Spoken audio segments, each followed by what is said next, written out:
अस्सलाम वालेकुम नाज़रीन, welcome to Rani's beauty channel. आज हम आपके लिए लाए बालों को लंबा करने के लिए। तो ऑलिव ऑयल लिया मैंने और थोड़ी सी मेथी, ये देखें चंद दाने हैं, ज़्यादा नहीं है। ये आप इसमें डाल के रख दें इसको और छोड़ दें, और जब लगाना हो तो आप लगाइए, तेल लगाइएगा। और ये देखें मेरे इसमें पड़ी हुई है,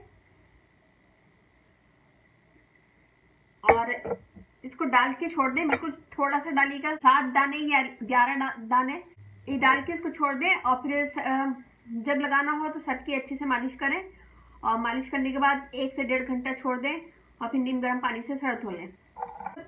सब यूज़ कर सकते हैं, बच्चे भी बड़े भी। ये बहुत पुरानी टिप है, दादियों नानियों से चली आ रही है। तो ये कीजिएगा और मुझे बताएगा कि कैसा लगा। मेरा फेसबुक पेज है, उसे ज्वाइन कीजिएगा, रानी ब्यूटी टिप्स। और अच्छा लगे तो थम्स अप कीजिएगा, कमेंट दीजिएगा। और अब मुझे इजाज़त दीजिए। अल्लाह हाफिज़।